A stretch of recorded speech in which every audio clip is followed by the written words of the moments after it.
আউলিয়া কেরামের ওফাত দিবস আমরা সাধারণত পালন করে থাকি।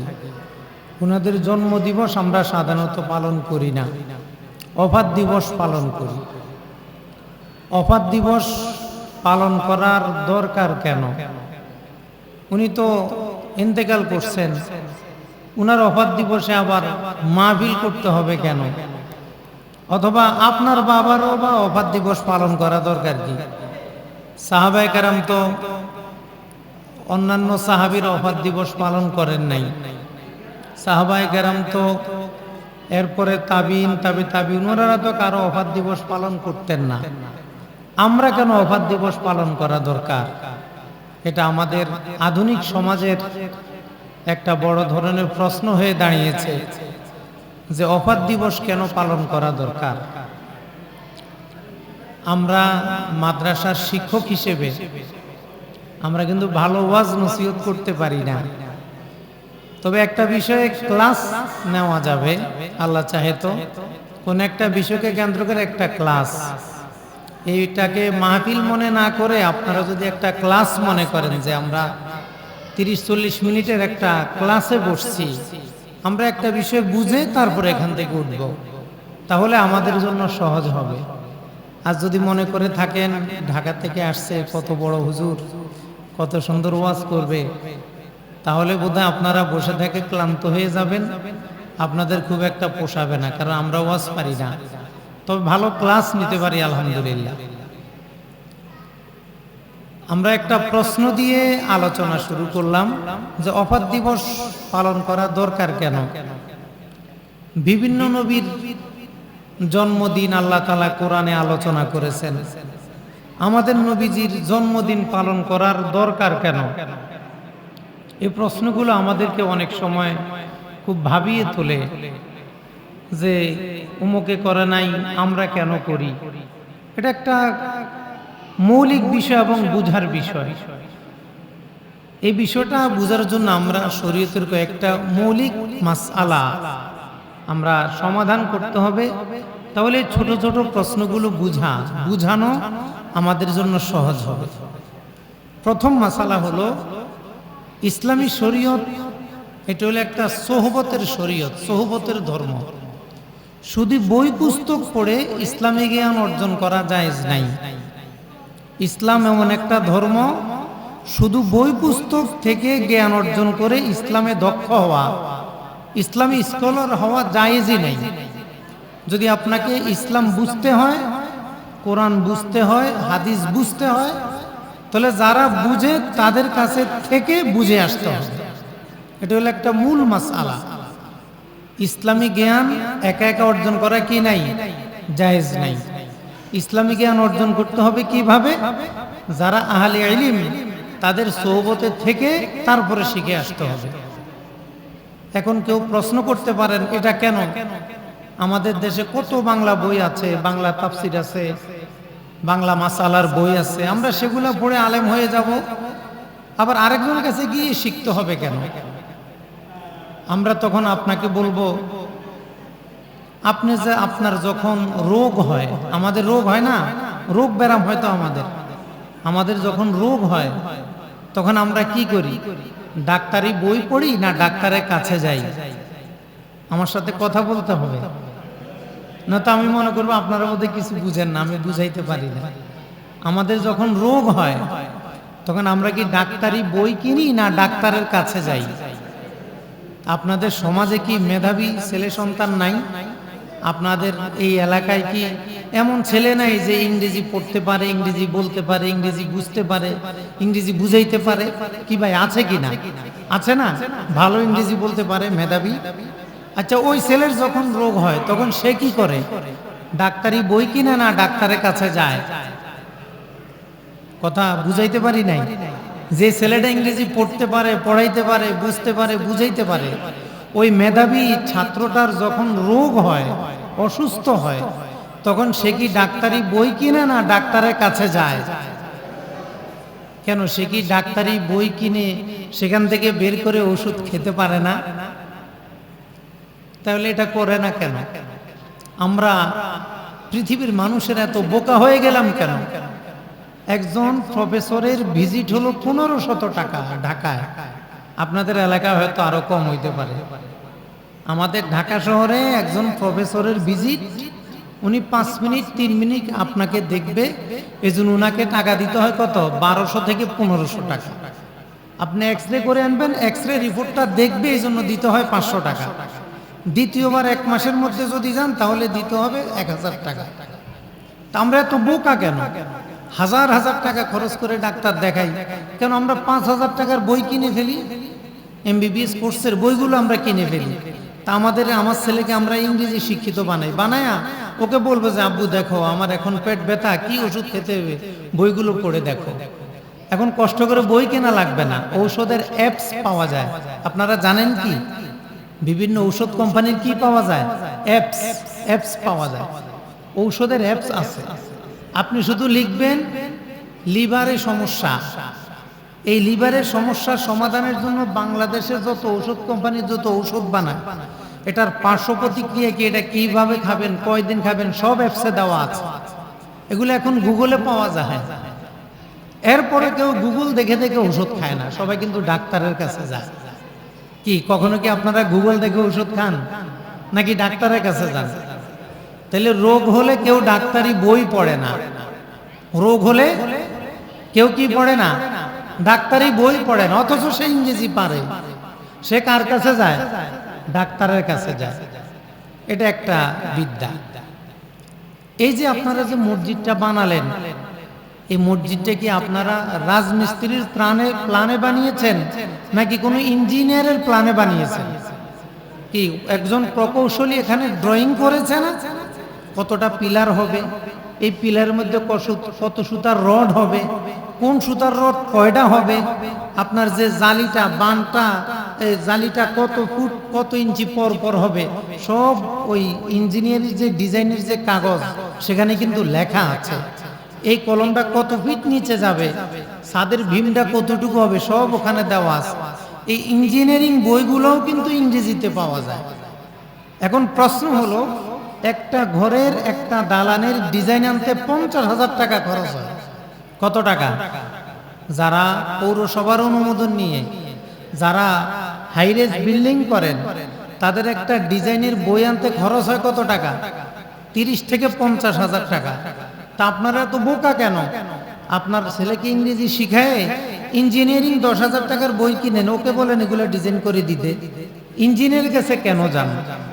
কি আমরা কি নিজেরা ডিজাইন করি না ইঞ্জিনিয়ারের কাছে যাই? কি ভাইরা আমার কথা বুঝতেছেন? আমাদের যখন দালান করা দরকার হয়, দালানকে আমরা নিজেদের প্ল্যানে করি না ইঞ্জিনিয়ারের প্ল্যানে করি? কেন ইঞ্জিনিয়ার যে বই পড়ে ইঞ্জিনিয়ার হলো, ওই বইটা পড়ে আমি দালান করি না কেন? যেই বই বলে ডাক্তার হলো, ওই বই পড়ে আমি কেন ওষুধ খাই না? যেই কারণে তুমি নিজে ইঞ্জিনিয়ারিং না পড়ে ইঞ্জিনিয়ারিং করতে পারো না, যেই কারণে ডাক্তারি বই পড়ে পড়ে ঔষধ দেওয়া যায় না, আগে ডাক্তার হতে হয়।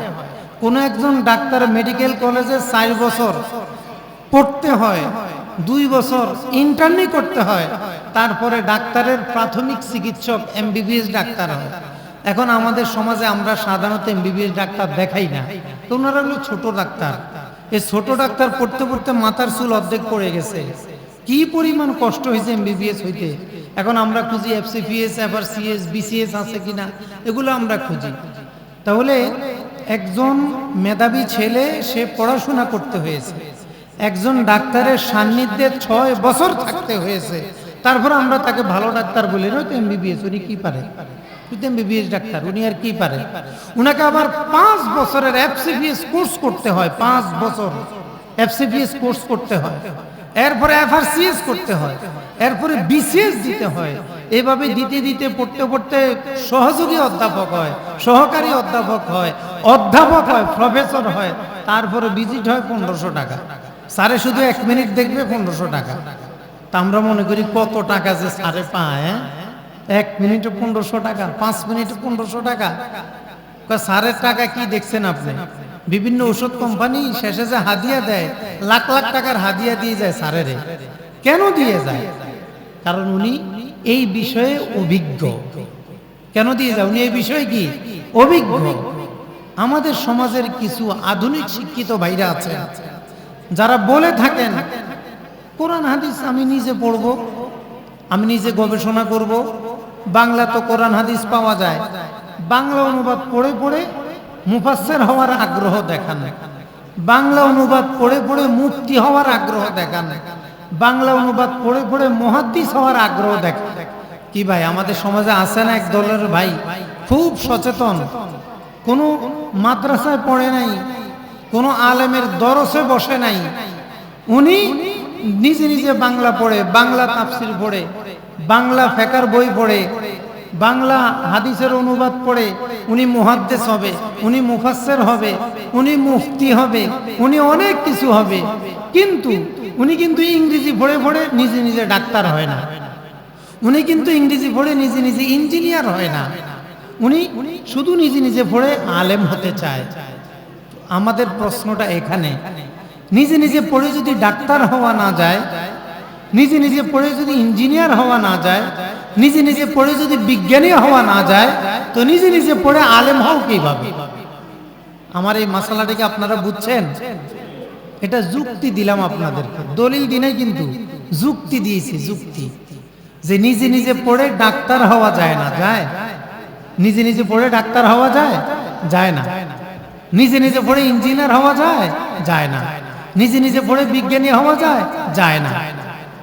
একজন উস্তাদ লাগে। কি ভাইরা, উস্তাদ লাগে কি লাগে না? উস্তাদ লাগে না? প্রাণের বোতল একটা দিছে, প্রাণ কাদিয়ানির মাল, আল্লাহ হেদায়েত করুক আমনে করে, আরএফএল প্রাণ ভীষণ, এগুলা কাদিয়ানিদের, এগুলা কেনা ঠিক না, কখনো কিনবেন না। প্রাণ কোম্পানির, আরএফএল কোম্পানির, ভীষণ কোম্পানির কোনো সময় কিচ্ছু কিনবেন না, এগুলা কাদিয়ানিদের। এগুলা আপনার কাছে বিক্রি করে লাভ করে হাজার হাজার মুসলমানকে এরা কাফের বানায় ফেলায়, তাদেরকে ডোনেশন করে। আমার নবীকে শেষ নবী মানে না, আপনি তার মাল কিনে তার পানি খেয়ে তাকে সহযোগিতা করেন, এটা খেয়াল রাখতে হবে। তাহলে ইসলামের মূল একটা মাসালা যে ইসলাম নিজে নিজে শেখা জায়েজ না না জায়েজ, বলতে হবে আমার সাথে। ইসলাম নিজে নিজে শেখা জায়েজ না না জায়েজ, কোরআন নিজে নিজে শেখা জায়েজ না না জায়েজ, হাদিস নিজে নিজে শেখা জায়েজ না না জায়েজ, তাফসীর নিজে নিজে শেখা জায়েজ না না জায়েজ? না জায়েজ। কেমন না জায়েজ? হারাম, কবিরা গুনাহ। কেমন না জায়েজ? হারাম, কবিরা গুনাহ। নিজে নিজে তাফসীর শেখা জায়েজ নাই, নিজে নিজে মুহাদ্দিস হওয়া জায়েজ নাই, নিজে নিজে আলেম হওয়া জায়েজ নাই, এটা কবিরা গুনাহ। বাড়াবাড়ি করলে কুফরি হবে, বাড়াবাড়ি করলে কুফরি হবে, ঈমান চলে যাওয়ার সম্ভাবনা থাকবে। এজন্য আমাদের সমাজে যে সকল শিক্ষিত ভাই ইউটিউব দেখে, গুগল দেখে, ফেসবুক দেখে বাংলা ইসলামী বই পড়ে আলেম হতে চান, আপনাদের পায়ে ধরে অনুরোধ করি এই ভয়াবহ বিপদ আর ডেকে আনবেন না। যদি শিখতে হয় মাদ্রাসায় ভর্তি হন, মাদ্রাসায় ভর্তি হওয়া দরকার নাই, একজন ভালো আলেমের কাছে নিয়মিত পড়তে হবে, নিয়মিত পড়তে হবে। এরপরে পড়ে পড়ে পড়ে পড়ে আহলে ফন যারা, তাদের কাছে যাবেন। এখন এটা তো যুক্তি দিয়ে বুঝালাম, দলিল ইসলামী শরীয়তে অসংখ্য দলিল আছে। এক নম্বর দলিল, আল্লাহ রাব্বুল আলামিন সূরা নাহলের 43 নং আয়াত, সূরা আম্বিয়ার 7 নং আয়াতে ইরশাদ করেন, ফাসআলু আহলাজ যিকরি ইন কুনতুম লা তা'লামুন। তোমরা যদি কোনো বিষয় না জানো, না বোঝো, তাহলে যারা বোঝে তাদেরকে জিজ্ঞাসা করো। আল্লাহ তাআলা কি বলেছেন? সূরা নাহলের 43 নং আয়াত, সূরা আম্বিয়ার 7 নং আয়াত। আল্লাহ তাআলা কি বলেছেন? যদি তোমরা কোনো কিছু না জানো, না বোঝো, তাহলে তোমরা কি করবা? বলেন, কি করতে হবে? যারা বোঝে তাদেরকে জিজ্ঞাসা করতে হবে। এই জন্য আপনি সূরা আম্বিয়া 7 নং আয়াত, ফাসআলু আহলাজ যিকরি ইন কুনতুম লা তা'লামুন। আল্লাহ তাআলা অন্য আয়াতে বলেন, ওয়াত্তাবি' সাবিলা মান আনাবা ইলাই, ওয়াত্তাবি', অনুসরণ করো, সাবিলা মান আনাবা ইলাইয়া, যারা আমার অভিমুখী, যারা আল্লাহওয়ালা, তোমরা তাদের অনুসরণ করো। আল্লাহ তাআলা বলেন নাই ফাসআলুল কুরআন ওয়াল হাদিস আস-সহিহা, তোমরা যদি না জানো তাহলে কোরআন হাদিস খুলে বসে যাও। আল্লাহ তাআলা বলেন নাই যদি কোনো রোগ হয়ে যায় ডাক্তারি শাস্ত্রের বই পুস্তক খুলে নিজে নিজে চিকিৎসা নাও, এটা বলেন নাই। যদি তুমি দালান করতে চাও ইঞ্জিনিয়ারিং বই পড়ে পড়ে ডিজাইন করে ফেলো, এটা বলেন নাই। আল্লাহ তাআলা বলেছেন ফাসআলু আহলাজ যিকরি ইন কুনতুম লা তা'লামুন। যদি তুমি ডাক্তার, যদি তোমার রোগ হয় তাহলে ডাক্তারকে জিজ্ঞাসা করে ঔষধ খাও। যদি তুমি দালান করো ইঞ্জিনিয়ারকে জিজ্ঞাসা করে দালান করো। যদি ইলম অর্জন করতে হয়, যদি কোরআন বুঝতে হয়, যদি সুন্নাহ বুঝতে হয় তাহলে যারা আহলি ইলম তাদের কাছে গিয়ে বুঝে আসো। কি ভাই একা একা দিন শেখা যাবে না? যারা দিনদার তাদের কাছ থেকে দিন শিখতে হবে। এই জন্য আমাদের এখন ইউটিউব ফেসবুকের সয়লাভের কারণে, সোশ্যাল মিডিয়ার প্রসারের কারণে এখন ঘরে ঘরে হুজুর, ঘরে ঘরে হুজুর। একবার আমি লঞ্চে ঢাকা থেকে আমার বাড়ি যাইতেছি, তা আমরা নামাজ পড়ব, তো লঞ্চে আমরা জোহরের সুন্নত পড়ব কিনা একজনে জিজ্ঞাসা করছে, হুজুর আমরা কি জোহরের সুন্নত পড়ব? তা আমি উত্তর দেওয়ার আগে একজন শার্ট প্যান্ট পরা উনি উত্তর দিলেন না, সফরে সুন্নত পড়া দরকার নাই। সফরে সুন্নত পড়া, আমি আর কথা বলি নাই, চুপচাপ নামাজ পড়ে ওখান থেকে চলে আসছি। কারণ এটা কথা বলার জায়গা না। কারণ আমরা 18 বছর 15 বছর মাদ্রাসায় পড়ার পরে আমরা কি শিখছি যে আমি কিছু জানি না। 15 বছর মাদ্রাসা পড়ার পরে আমরা কি শিখছি বলেন? আমি কিছু পারি না। একজন মাদ্রাসার ছাত্র যখন দাওরা পাশ করে, একজন মাদ্রাসার ছাত্র যখন কামেল পাশ করে, আমরা তাদেরকে বলি মাওলানা। আর আমরা আমাদেরকে মনে করি আমরা এটা বুঝছি যে আমি কিছু পারি না। বলেন মাদ্রাসা কামেল পাশ করলে কি আলেম হয় নাকি এটা জানতে পারে উনি যে আলেম না? কথা বুঝেন নাই আপনারা? মাদ্রাসায় যদি দাওরা পাশ করে, মাদ্রাসা যদি কামেল পাশ করে, তাহলে উনি কি বুঝতে পারছে? উনি যে আলেম না এটা বুঝতে পারছে। কোন দাওরা পাশ ছেলে বলতে পারবে না আমি আলেম, কোন কামেল পাশ হুজুর বলতে পারবে না আমি আলেম। উনি বলতে পারবে আসলে আলেম হইতে পারি না যে এটা বুঝছি। তা আমি যে আলেম না এটা বুঝতে আমাকে পড়া লাগছে কত বছর? 15 বছর। ক্লাস 1 থেকে কামেল পর্যন্ত হিসাব করেন, নুরানি কায়দা থেকে নাজারা থেকে হিসাব করে দাওরা পর্যন্ত হিসাব করেন। 12 থেকে 15 বছর পড়াশোনা করে আমরা বুঝতে পারছি আমরা আসলে কিছু জানি না। তবে এটা বুঝতে পারছি যারা জানে তাদেরকে জিজ্ঞাসা করতে হয়। আপনি যে মাদ্রাসায় না পড়ে ইউটিউব দেখে ফেসবুক দেখে এগুলা দেখে যে ফতুয়া দিলেন এটা লাগবে না, এত দুঃসাহস আপনাকে কে দিল? তাহলে আপনি ডাক্তারি বই পড়ে ওষুধ লেখেন না কেন? ইঞ্জিনিয়ারিং বই পড়ে ঘরের ডিজাইন করেন না কেন? ও ঘর ভেঙে পড়ে মারা যাবেন এই জন্য? উল্টা পাল্টা ওষুধ খেলে মারা যাবেন এই জন্য? আরে ভাই রোগ উল্টা পাল্টা হলে আপনার জীবন বের হয়ে যাবে, আপনার শরীর মারা যাবে, কিন্তু কোরআন সুন্নাহ উল্টা পাল্টা বুঝলে ঈমান মরে যাবে। বলেন আমার শরীরের দাম বেশি না ঈমানের দাম বেশি? ভাইরা আমার কথা কি বুঝতেছেন আপনারা? যুবক ভাইরা বুঝতেছেন যে আমার শরীরের দাম বেশি না ঈমানের দাম বেশি? তাহলে ডাক্তারের কাছে না গিয়ে মন মতো ঔষধ খাইলে আমার শরীর নষ্ট হয়ে যাবে, এই ডরে আমরা ডাক্তারের কাছে যাই। ঘর ভেঙে পড়ে যাবে এই জন্য ইঞ্জিনিয়ারের কাছে যাই। তোমার ঈমান যে মরে যাবে তুমি আলেমের কাছে যাও না কেন? হুজুররা কি বুঝে? হ্যাঁ হুজুররা কি বুঝে? তো তুমি নি বুঝো, তুমি নি বুঝো তো ডাক্তাররা কি বুঝে? ডাক্তাররা কি বুঝে? উনি 6 বছর কোর্স করে এমবিবিএস পাস করছে, উনি কি বুঝে? আমি বুঝি, তাই না? এমবিবিএস ওষুধ বুঝে না, আমি ওষুধ বুঝি। হুজুরে দিন বুঝে না, আমি দিন বুঝি। রবীন্দ্রনাথ আর কবি নজরুল বাংলা বুঝে না, আমরা বাংলা বুঝি, তাই না? ভাইরা আমরা কোন ভাষায় কথা বলি? বাংলা ভাষায় না? আমাদের মাতৃভাষা কি? কি বাংলা না? আপনারা কোন ভাষায় কথা বলেন? বাংলা। জন্ম থেকে মৃত্যু পর্যন্ত বাংলায় কথা বলি। কবি নজরুলের বিদ্রোহী কবিতা আমরা পড়তেই পারবো না, ওটা বাংলায় লেখা। কবি নজরুলের বিদ্রোহী কবিতা আপনি পড়তেই পারবেন না, দাঁত দুধ ভেঙে যাবে দেখবেন। কি কঠিন শব্দ! রবীন্দ্রনাথের এক এক গল্প এক এক উপন্যাস, এক এক লাইন ব্যাখ্যা করে করে ছাত্রদেরকে অনার্স লেভেলে এগুলা বুঝিয়ে দিতে হয়। তো বাংলায় এত বছর কথা বলে নজরুল আর রবীন্দ্রনাথের বাংলা বুঝি না, আরবিতে কথাও বলতে পারি না, আরবি ভাষাও বুঝি না, দুই একটা বাংলা বই পড়ে কোরআন সব বুঝে গেছি। যখন এই ধরনের ফিতনা শুরু হয় তখনই বলে মৃত্যু দিবস লাগবে কেন, তখনই বলা হয় শাহ সুফি সদরুদ্দিন রহমতুল্লাহ আলাইহির কবর জিয়ারত লাগবে কেন, বলে তুমি যে বাংলা হুজুর এই জন্য বুঝো না, বাংলা হুজুর হলে বুঝবা না, যদি আরবি হুজুর হও তাহলে কিতাব খোলো, তাহলে তুমি একটা লেখা লেখো অথবা কারো লেখা পড়ো, তাহলে কথা খুব সামলায় বলা সহজ হবে।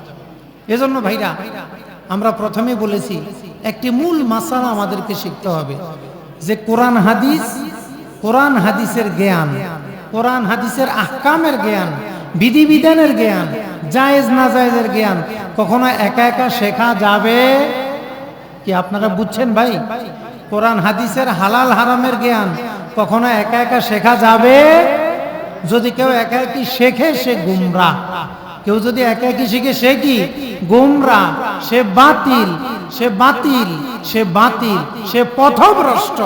যেমনি ভাবে মেডিকেল কলেজে ভর্তি না হয়ে প্রেসক্রিপশন লিখলে থানার পুলিশ ধরে নিয়ে যাবে, কি আপনাদের এই এলাকার কোনো পুলিশ থানার লোকেরা যদি জানে এই লোকটা এমবিবিএস পাস করে নাই, মেডিকেল কলেজে জীবনে ভর্তি হয় নাই, সে সুন্দর মতো ওষুধ দিতেছে, সে এলেফাতে ওষুধ দিতেছে, আপনি বনাজি দেন সমস্যা নাই, হামদর্দ দেন সমস্যা নাই, কিন্তু এলেফাতে ওষুধ যদি দিতে হয় আপনাকে মেডিকেল কলেজে ভর্তি হতে হবে।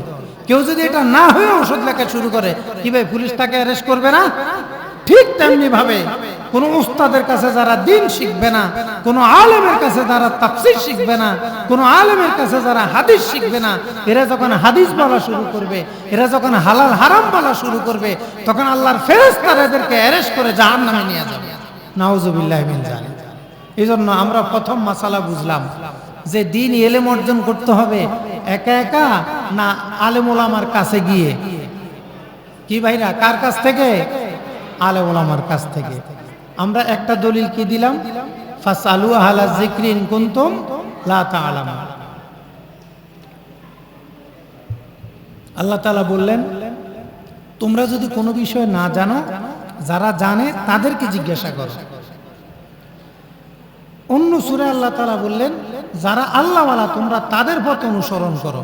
আল্লাহ তাআলা কিন্তু বলেন নাই ওয়াত্তাবি সাবিলাল কুরআন ওয়াল হাদিসিস সহিহ, তোমরা কোরআন এবং সহিহ হাদিসকে অনুসরণ করো, এটা আল্লাহ বলেন নাই। আল্লাহ তাআলা বলেন নাই ফাসআলুল কুরআন ওয়াল হাদিসাস সহিহা, তোমরা যদি কোনো সমস্যায় পড়ে যাও কোরআন আর সহিহ হাদিসের কিতাব খুলে বসো, আল্লাহ এটা বলেন নাই। আপনি সূরা ফাতিহায় প্রতিদিন কি বলেন? আরবিতে বলেন, আপনি তো বুঝেন না কি বলছেন। এটা হলো আমাদের ভারতবর্ষের একটা বড় সমস্যা। আমরা কোরআন পড়ি কিন্তু কোরআন বুঝার চেষ্টা করি না। সূরা ফাতিহা পড়ি কিন্তু কি বলছি আমরা জানি না। কি আমরা কি আসলে সূরা ফাতিহার অনুবাদ জানি? কয় মিনিট লাগে অনুবাদটা শিখতে? আপনি একটু অনুবাদটা শেখেন না। তাদাব্বুর ফাহাল মিন মুত্তাকিন, কোরআন বুঝার আছো কেউ? কে আছো কোরআন বুঝার? কোরআন বুঝেন না ভাই, আল্লাহ তাআলা বলছেন কোরআন বুঝে পড়ো। আমরা তো কোরআন বুঝি না। সূরা ফাতিহা কি বলছেন আপনি? ইহদিনাস সিরাতাল মুস্তাকিম, আল্লাহ আমাদেরকে সিরাতে মুস্তাকিম দেখাও। কি দেখাও?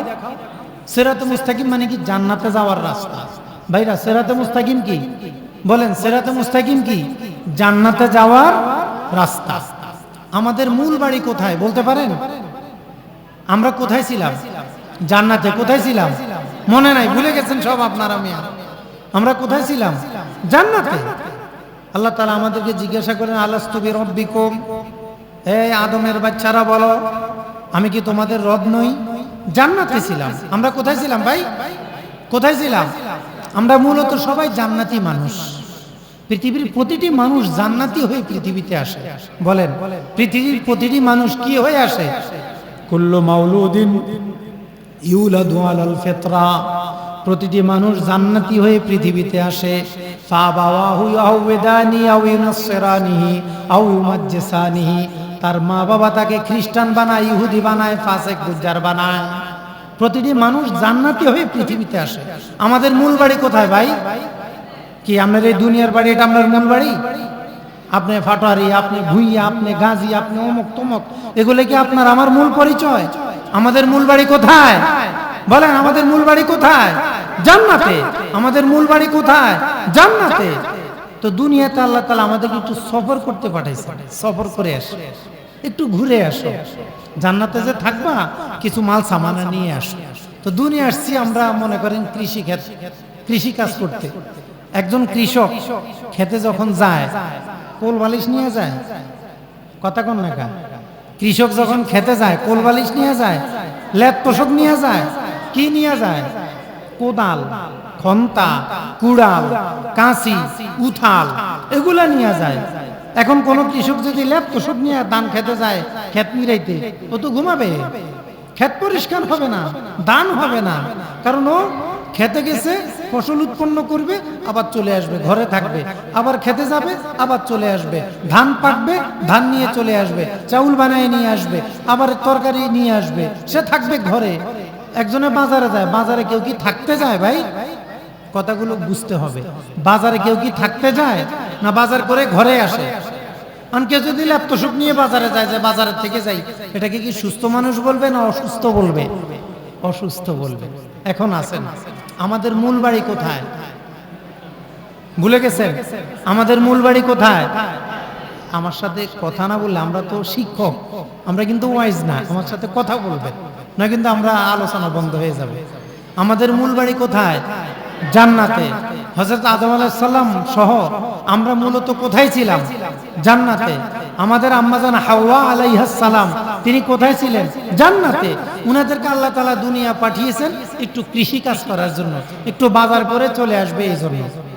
এখন বাজারে গিয়ে কেউ যদি ঘরের কথা ভুলে যায়, ধান খেতে গিয়ে কেউ যদি ঘরের কথা ভুলে যায়, কক্সবাজার ঘুরতে গিয়ে যদি নিজের বাড়ির কথা ভুলে যায়, মা বাবার কথা ভুলে যায়, এই লোকটা কি নিরাপদে থাকবে না বিপদে থাকবে?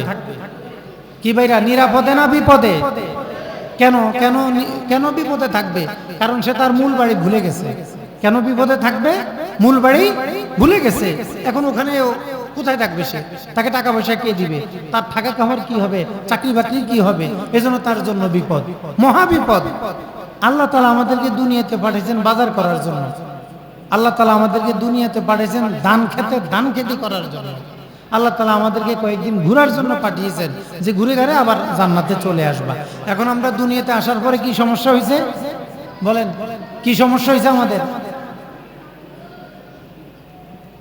আমরা জান্নাতের কথা ভুলে গেছি।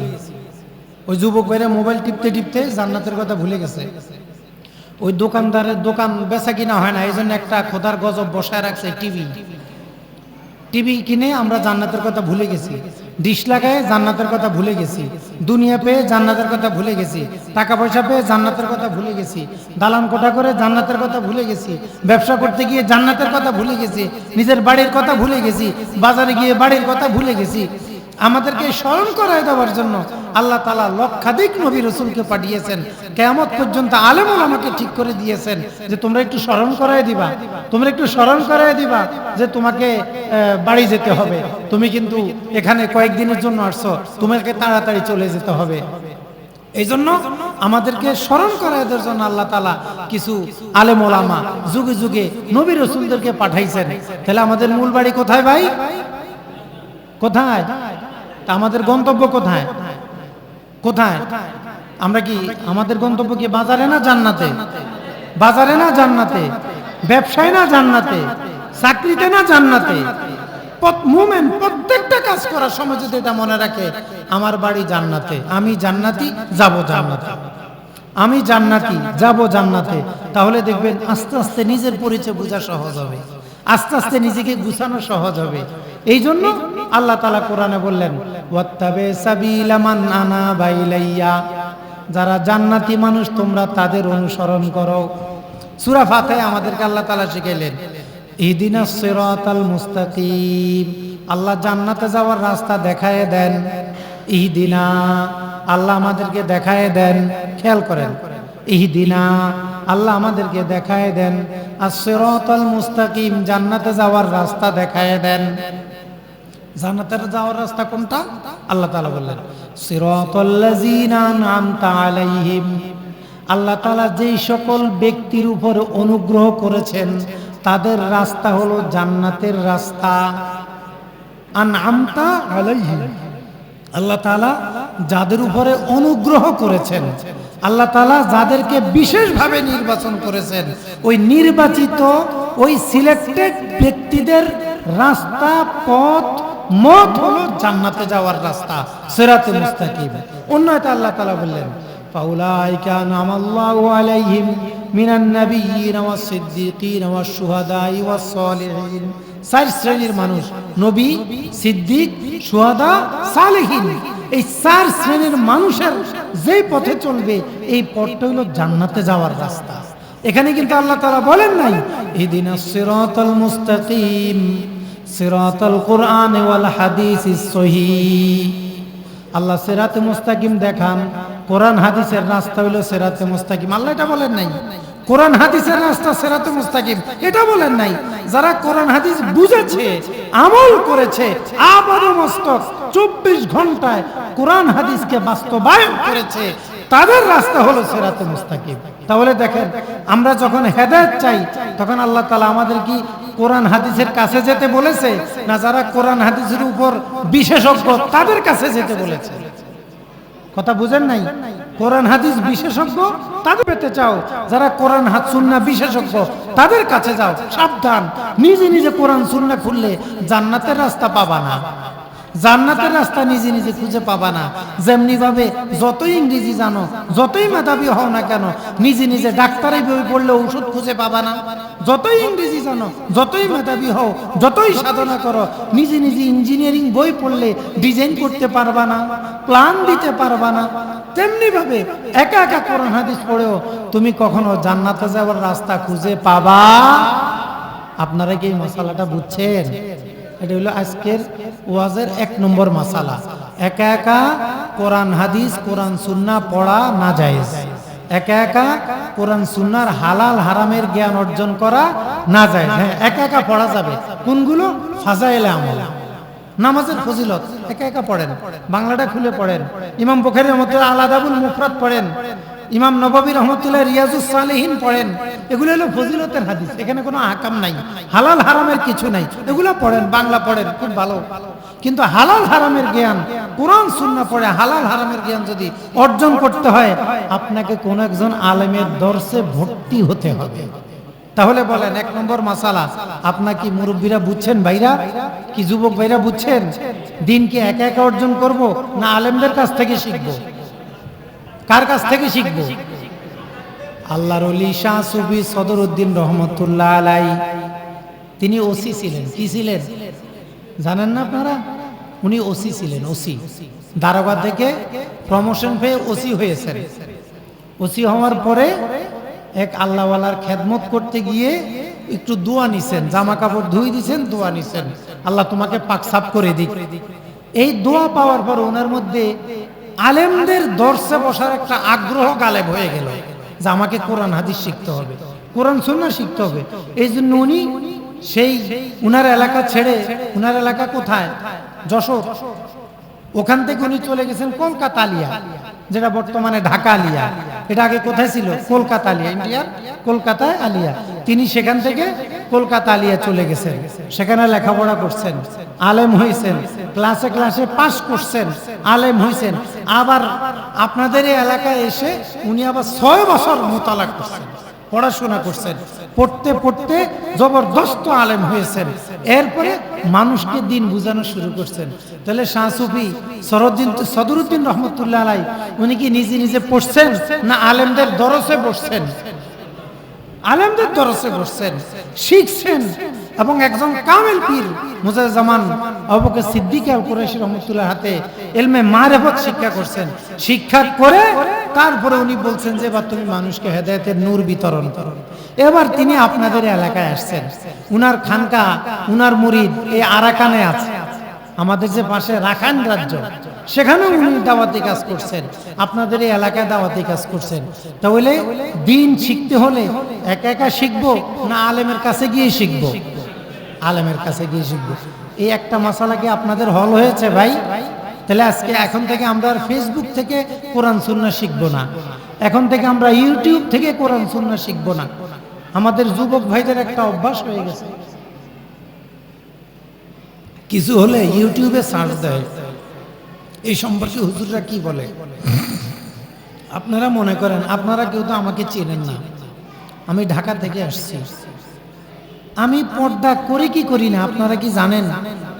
হ্যাঁ, আপনারা বলতে পারবেন আমি পর্দা করি কি করি না? আচ্ছা, আমি সুদ খাই কি খাই না আপনারা কি জানেন? আপনারা আমার ইউটিউবের ওয়াজ শুনে যদি খুব আমাকে বড় মনে করেন, বুজুর্গ মনে করেন, এটা তো আপনাদের ঠিক হবে না। ইউটিউবের কোনো হুজুর বড় না, এটা মনে রাখবেন। ইউটিউব দিয়ে আলেম চিনা যায় না। আলেম চিনতে হলে আপনার মহল্লার ইমাম সাহেব, উনি হলো বড় আলেম। কারণ উনি চুরি করলেও আপনি জানেন, বেপরদা করলেও আপনি জানেন, সুদ খাইলেও আপনি জানেন, ঘুষ খাইলেও আপনি জানেন। মহল্লার ইমাম সাহেব হলে আপনার জন্য বড় হুজুর। উনি হইলে আপনার দাফন কাফনের সঙ্গী, উনি আপনার কালেমা তালকিন দিবে, আপনার মৃত্যুর খবরে উনি যাবে। ইউটিউবের কোন হুজুর আসবে না। আজকে আমাদের সমাজের একটা রোগ হয়ে গেছে, ইউটিউবে কিছু দরকার হলে ইউটিউবে খোঁজা শুরু করে, গুগলে খোঁজা শুরু করে। ওই গুগল আর ইউটিউবের হুজুর আপনার জানাজা আসবে না। আসবে? আমি আসবো নাকি আপনি মারা গেলে? এই মসজিদের ইমাম সাহেব হুজুর যাবে। এই জন্য কোনো কিছু দরকার হলে আল্লাহ তাআলা বলে দিয়েছেন ওই খতিব সাহেবকে জিজ্ঞাসা করো, ইমাম সাহেবকে জিজ্ঞাসা করো। আর ইমাম সাহেবকে বলে দিয়েছেন লা তাকফু মা লাইসা লাকা বিইলম। খতিব সাহেবকে আল্লাহ তাআলা নিষেধ করে দিয়েছেন লা তাকফু মা লাইসা লাকা বিইলম, না জেনে কোনো কথা বলবা না। আলেমদেরকে কি বলেছেন? না জেনে কোনো কথা বলবা না। ডাক্তারকে আল্লাহ তাআলা বলে দিয়েছেন পড়াশোনা না করে কাউকে প্রেসক্রাইব করবা না, কোনো ব্যবস্থাপত্র লিখবা না। ইঞ্জিনিয়ারকে আল্লাহ তাআলা বলে দিয়েছেন ইঞ্জিনিয়ারিং বিদ্যা ভালো করে অর্জন না করে কোনো দালানের ডিজাইন ড্রয়িং প্ল্যান তুমি দিবা না। আল্লাহ তাআলা বললেন লা তাকফু মা লাইসা লাকা বিইলম, না জেনে কোনো কথা বলবা না। এটা আলেমদেরকে বলে দিলেন না জেনে কথা বলবা না।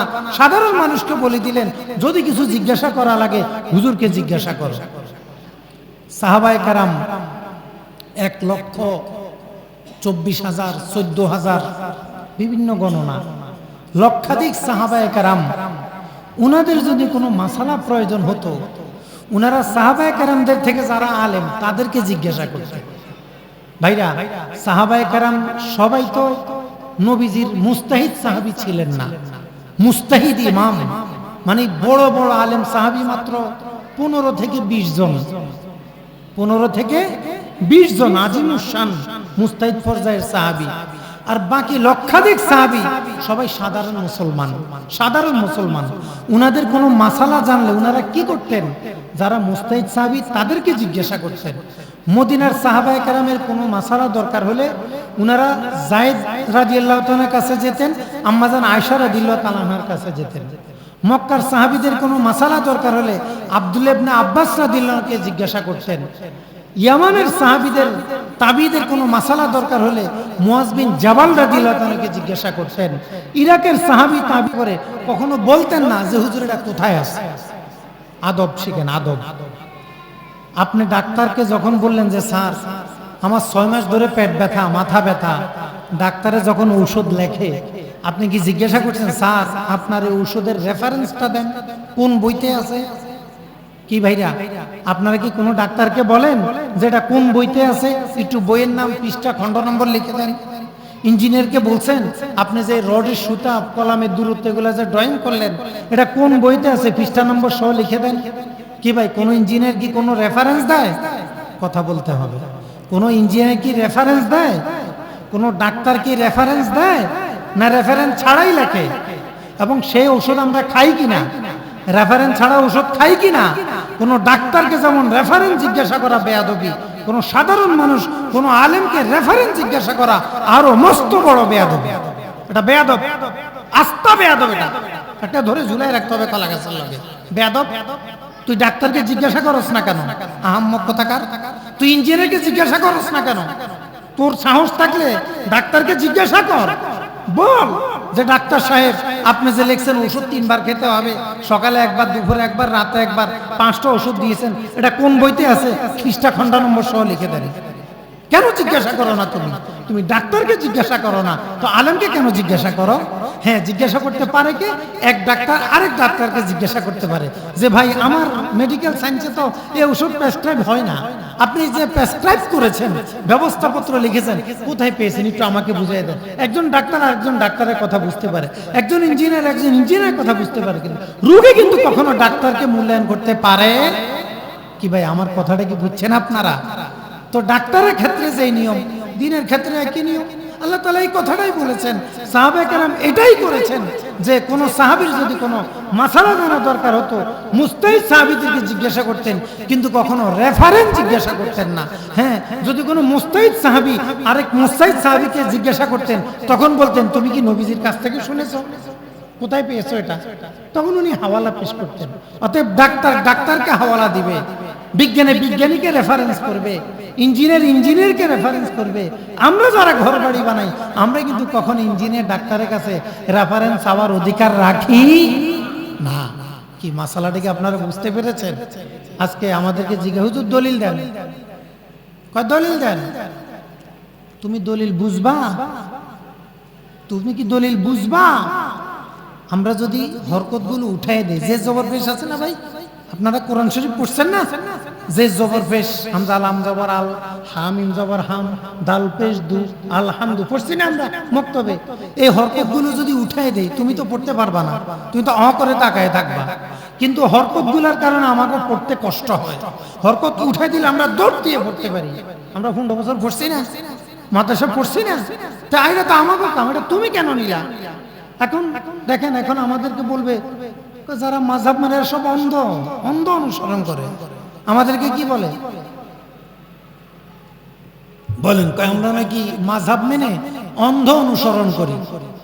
আধুনিক ভাইয়া গুগল ইউটিউব পড়ে আমাদেরকে বলে আমরা নাকি অন্ধ অনুসরণ করি। তুমি তো জীবনের সব ক্ষেত্রে অন্ধ অনুসরণ করছো।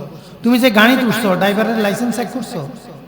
হ্যাঁ, তুমি যে গাড়ি তুলছো, ড্রাইভারের লাইসেন্স চেক করছো? তুমি যে হোটেলে গেছো, খানার অর্ডার দিছো, হোটেল আর কি তোমার পকেট চেক করছে যে পকেটে টাকা আছে কিনা? কি আপনারা যে হোটেলে যান, সিঙ্গারা খান, পুরি খান, খাবার খান, কোন হোটেলওয়ালা পকেট চেক করে? যদি চেক করে আপনি দিবেন না? কানে গালে বসায়, আহমদ তুই পকেট চেক করার কে রে? তোরে বেটা অর্ডার দিছি, তুই দিয়া যাবি, তোর টাকা পাইলেই তো হইলো। হোটেলের ম্যানেজার আপনার অন্ধ অনুসরণ করে নাই? আপনি যে গাড়ি উঠছেন, আপনি জানেন এই গাড়ির ড্রাইভার লাইসেন্স আছে না নাই? আপনি তো গাড়িতে উঠে গেছেন। এখন আপনি যদি গাড়িতে কোনো গাড়িতে উঠবেন, ঢাকা এক্সপ্রেসে উঠবেন, ঢাকা যান না আপনারা? হ্যাঁ, ভালো ভালো গাড়িতে উঠবেন, উঠে যদি বলেন এই ড্রাইভার আপনার লাইসেন্স আছে, দেন দেন দেন, কি গাড়িতে নেবে আপনারে? হ্যাঁ, সবাই রেফারেন্স চাইতে পারেন। এই লাইসেন্স চেক করার জন্য আলাদা দায়িত্বশীল আছে, কনস্টেবল আছে, ট্রাফিক পুলিশ আছে, তারা থামায় করে তোমার কাগজপত্র চেক করে। ট্রাফিকের কাজ যদি আপনি করতে যান, কি ভাই শৃঙ্খলা থাকবে না বিশৃঙ্খলা হবে? তো হুজুরকে আপনি যদি মাসালা জিজ্ঞাসা করেন, এরপরে যদি আবার রেফারেন্স জিজ্ঞাসা করেন, তো আপনি ট্রাফিক হয়ে গেলেন। তো রাস্তায় দাঁড়ান, অন্য জায়গায় যান কেন? রাস্তায় দাঁড়ান। ও রাস্তা দাঁড়াইতে ভাল লাগে না, লাইসেন্স জিজ্ঞাসা করতে ভাল লাগে। শয়তানিরা জায়গা পাও না, না? এখন বলেন, আমরা আলেম ওলামার কাছে কোনো বিষয় লাগলে মাসালা জিজ্ঞাসা করব, কিন্তু রেফারেন্স জিজ্ঞাসা করব, এটাই সুন্নতে সাহাবা। এটা কি কোন সুন্নত? সুন্নতে সাহাবা। সাহাবায়ে কেরাম এইভাবে দিন মেনে চলেছেন। ওয়াত্তাবি সাবিলা মান আনাবা ইলাইয়া ফাসআলু আহলা যিকরি ইন কুনতুম লা তা'লামুন ইহদিনাস সিরাতাল মুস্তাকিম সিরাতাল লাযিনা আন'আমতা আলাইহিম। যদি কোরআন সুন্নাহ বুঝতে চাও, যারা কোরআন সুন্নাহ বিশেষজ্ঞ তাদেরকে জিজ্ঞাসা করো। সাবধান সাবধান, রেফারেন্স জিজ্ঞাসা করে বেয়াদবি করবা না। আর হুজুরকে বলে দিছে লা তাকফু মা লাইসা লাকা বিইলম। ও ইমাম সাহেব, ও খতিব সাহেব, ও মুফতি সাহেব, ও মুহাদ্দিস সাহেব, ও মুফাসসির সাহেব, পড়াশোনা না করে কথা বলবা না। পড়াশোনা না করে কথা বলবা না। ও ডাক্তার সাহেব, পড়াশোনা না করে প্রেসক্রিপশন লিখবা না। আল্লাহ তাআলা এখানে সবাইকে থামায় দিয়েছে যে পড়াশোনা করে কথা বলো। এখন পড়াশোনা করার সময় নাই, কিন্তু ওয়াজ করার খুব সময় হয় আমাদের। একটা মাসালা হল করলাম যে আমরা দিন শিখবো নিজে নিজে না আলেম ওলামার কাছ থেকে? আলেম ওলামার কাছ থেকে। রাসূল সাল্লাল্লাহু আলাইহি ওয়াসাল্লাম সাহাবায়ে কেরামকে দিন শিখিয়েছেন। কোনো সিলেবাস ছিল না। সিলেবাস ছিল? নবীজির কি কোনো সিলেবাস ছিল যে বেফাক মাদ্রাসা বোর্ড অমুক সিলেবাস তমুক কিচ্ছু ছিল না। ওই আসছে শিখাই দিছে। সাহাবায়ে কেরাম একটু গুছাইছেন। উনি হাদিস, উনি তাফসীর, উনি ফিকহ, এক একজন এক এক লাইনে মেহনত করে সাহাবায়ে তাবিঈদেরকে শিখাইছেন। তাবিরা আরেকটু গুছানোর চেষ্টা করছে। এরপর থেকে অর্থাৎ 200-300 বছর পর রাসূল সাল্লাল্লাহু আলাইহি ওয়াসাল্লামের ইন্তেকালের 100-150 বছর পর আস্তে আস্তে সিলেবাস তৈরি হওয়া শুরু হয়েছে। কথা কি বুঝতেছেন আমার? নবীজির কি কোনো সিলেবাস ছিল? ওই আসছে, বুঝাইছেন, সমস্যা পড়ছেন, সমাধান দিয়েছেন, শেষ। এটাই নবীজির সিলেবাস। এবং নবীজির সময় খানকা, মাদ্রাসা, মসজিদ এক জায়গায় ছিল। বলেন, নবীজির সময় খানকা, মাদ্রাসা, মসজিদ কয় জায়গায়? ওই মসজিদে নববী, এটাই বিশ্ববিদ্যালয়। এখান থেকে প্রেসিডেন্ট নির্বাচিত হবে, এখান থেকে সচিব নির্বাচিত হবে, এখান থেকে রাষ্ট্রের নির্ধারণ হবে। ওই মসজিদে নববী সচিবালয়, ওটাই নবীজির সংসদ, ওটাই নবীজির খানকা, ওটাই নবীজির মসজিদ। নবীজি একসাথে সব খেদমত একা করতে পারছেন। নবীজি নিজে সেনাপ্রধান, নবীজি নিজে রাষ্ট্রপ্রধান, নবীজি নিজে প্রধানমন্ত্রী, তিনি নিজেই রাষ্ট্রপতি, তিনি নিজেই 3 বাহিনীর প্রধান, নবীজি নিজে। কিন্তু যখন সাহাবীদের কাছে আসলো, এখন রাষ্ট্রপ্রধান একজন, সেনাপ্রধান আরেকজন। কি ভাই, আস্তে আস্তে ভাগ হওয়া শুরু হয়েছে না? এখন মুস্তাহিদ ইমাম আরেকজন, মাদ্রাসার জন্য লোক আলাদা। আব্দুল্লাহ ইবনে আব্বাস রাদিয়াল্লাহু তাআলা আনহু মাদ্রাসা দিলেন, মসজিদ আলাদা হলো, মাদ্রাসা আলাদা হলো। তবে মাদ্রাসার খানকা সাহাবীদের যুগেও এক সময় এক জায়গায় ছিল। যখন মানুষের শক্তি কমে গেল, মেধা কমা শুরু হলো, ধৈর্য কমা শুরু হলো, পরিশ্রমের আগ্রহ কমা শুরু হলো, তখন সাহাবায়ে কেরাম, তাবিঈনে এজাম, তাবিঈনে এজাম 100, 150, 200, 300, 500 এই যখন বছরকে বছর আসতে লাগলো, তখন আস্তে আস্তে তালিম, তাজকিয়া, তরবিয়ত এটার রূপ আলাদা আলাদা হওয়া শুরু হলো। একদল গেছে খানকায়, উনার শুধু মানুষের কলব আমল নিয়ে ফিকির করে। আরেকদল চলে গেছে মাদ্রাসায়, শুধু কোরআন সুন্নাহ শিখায়, শুধু কোরআন সুন্নাহ শিখায়। আরেক দল চলে গেছে রাষ্ট্রে, রাষ্ট্র পরিচালনা করে। আরেক দল চলে গেছে জেহাদের ময়দানে। এখন কিন্তু মুফতি সাহেব জেহাদে যায় না। নবীজি যখন খেলাফত প্রতিষ্ঠা করলেন, নবীজির ইন্তেকালের পরে যিনি বড় সাহাবী, উনি কিন্তু এখন আর জেহাদের ময়দানে যায় না। উনি এখন আর বিডিআর হয় না, উনি এখন আর আর্মি হয় না, র্যাব হয় না, উনি এখন ডিফেন্সে চাকরি নেয় না। অথচ উনারা সবাই কিন্তু নবীজির সময় আর্মি ছিল। এরপরে হুজুর আলাদা হলো, পিসাব আলাদা হলো, আর্মি আলাদা হলো, সোলজার আলাদা হলো, রাষ্ট্রপ্রধান আলাদা হলো, সচিবালয় আলাদা হলো। আস্তে আস্তে এখন আস্তে আস্তে পরিবর্তন হইতেছে, হইতে হইতে আস্তে আস্তে এখন পীর সাহেবরা খানকা, শিক্ষকরা মাদ্রাসায়, শিক্ষকরা মাদ্রাসায়, রাজনীতিবিদরা রাষ্ট্র চালায়। রাজনীতিবিদরা কি চালায়? রাষ্ট্র চালায়। এখন সাহাবায়ে কেরামের মধ্যে উনারা এক একজন একক খেদমতের আঞ্জাম দিয়েছেন কিনা কথা বুঝবেন। সাহাবায়ে কেরাম সবাই কি একসাথে সব খেদমত করেছেন, নাকি এক একজন এক একটা করছেন? আগে এই মাসালা বুঝতে হবে, তাহলে সুবি সদরুদ্দিন রহমতুল্লাহ আলাইহির মর্যাদা বোঝা সহজ হবে। সাহাবায়ে কেরাম সবাই একসাথে সব কাজ করছেন, না এক একজন এক একটা করছেন? দেখেন, আবু বকর রাদিয়াল্লাহু তাআলা আনহু নবীজির সবচেয়ে বড় সাহাবী। এটা কিন্তু আহলে সুন্নাত ওয়াল জামাতের আকীদা। নবীদের পরে পৃথিবীতে লক্ষাধিক নবীদের পরে সবচেয়ে মর্যাদাবান মানুষটার নাম হলো সাইয়েদনা আবু বকর সিদ্দিক রাদিয়াল্লাহু তাআলা আনহু। কি নাম? নবীদের পরে কার মর্যাদা বলেন? আবু বকর রাদিয়াল্লাহু তাআলার পরে উমর, উমর রাদিয়াল্লাহু পরে ওসমান, ওসমান রাদিয়াল্লাহু পরে আলী। এই 4 জনের মর্যাদা, এটা হলো আহলে সুন্নাত ওয়াল জামাতের আকীদা। কেউ যদি বলে আবু বকর চেয়ে উমরের দাম বেশি, সে বাতিল। কেউ যদি বলে আবু বকর উমরের চেয়ে ওসমানের দাম বেশি, বাতিল। কেউ যদি বলে ওসমান রাদিয়াল্লাহু চেয়ে আলীর দাম বেশি, বাতিল। কারণ এটা নবীজি ঠিক করে গেছে। এই সিরিয়ালটা কে দিয়ে গেছেন? দেখেন, রাসূল সাল্লাল্লাহু আলাইহি ওয়াসাল্লামের সবচেয়ে বেশি সোহবত প্রাপ্ত সাহাবীর নাম হলো আবু বকর রাদিয়াল্লাহু তাআলা। এই আবু বকর রাদিয়াল্লাহু তাআলা সবচেয়ে বেশি নবীজির সোহবত পাইছেন। উনি কিন্তু 500 হাদিসও বর্ণনা করতে পারেন না, 300 হাদিসও পারেন নাই, আরো কম, 150 যেন কয়টা হাদিস বর্ণনা করছে। আর নবীজি সোহবতে ছিলেন মাত্র 3 বছর, 3-4 বছর। আবু হুরায়রা রাদিয়াল্লাহু তাআলা কয় বছর? 3-4 বছর। আর আবু বকর রাদিয়াল্লাহু তাআলা ছিলেন পুরা 23 বছর। কথা বুঝবেন। আমরা আমাদের আলোচনার শেষ প্রান্তে চলে আসছি। এখন শাহ সুফি সদরুদ্দিন রহমতুল্লাহ আলাইহির মাকাম বোঝানোর জন্য আগে সাহাবীদের মাকাম বুঝতে হবে, এরপরে সিরিয়ালে বোঝা সহজ হবে। অনেক সময় আমাদের যুবক ভাইরা এগুলো পড়ার সময় পান না, আমরা তো একটু পড়ে আসছি, একটু আপনারা গ্রহণ করেন, তাহলে অনেকগুলো হয়ে যাবে ইনশাআল্লাহ। আবু বকর রাদিয়াল্লাহু তাআলা আনহু 200 হাদিসও বর্ণনা করেন নাই, 150 সম্ভবত হাদিস, অথচ উনি 23 বছরের সাহাবী।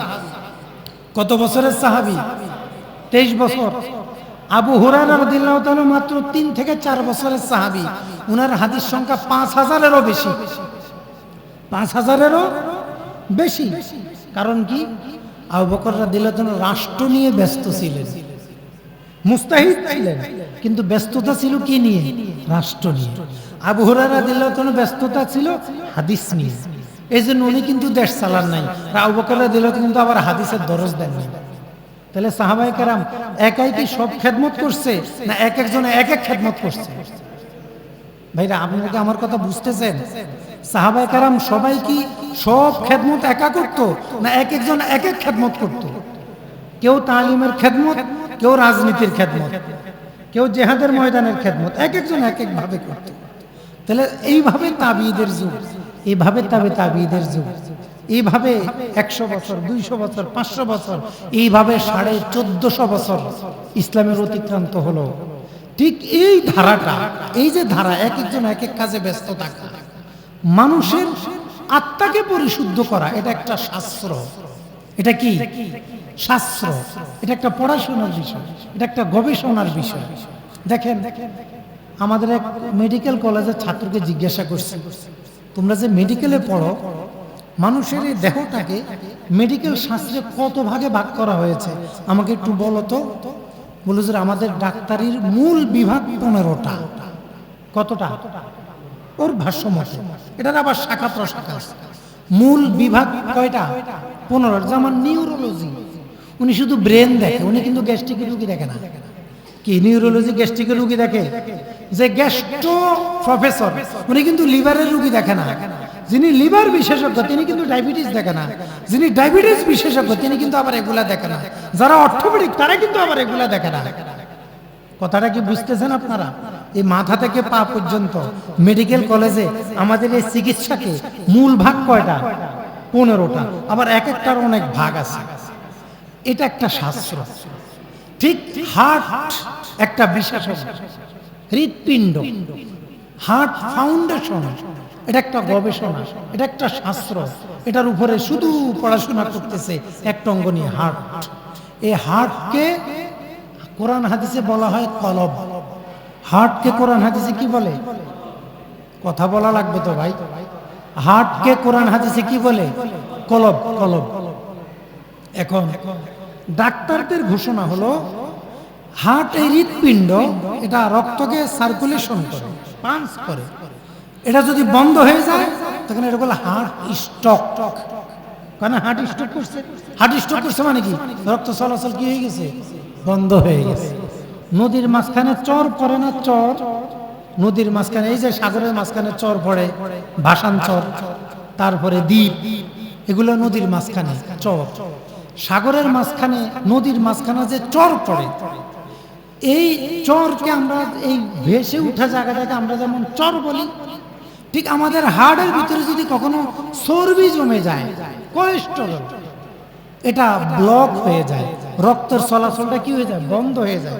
তখন রাস্তার এই পাশে পানি যদি আটকে যায়, আমরা মাঝখানে কি দিই? একটা কালভার্ট দিই, একটা ব্রিজ করি, নিচে দিয়ে পানি আসা যাওয়া করে, উপর দিয়ে গাড়ি আসা যাওয়া করে।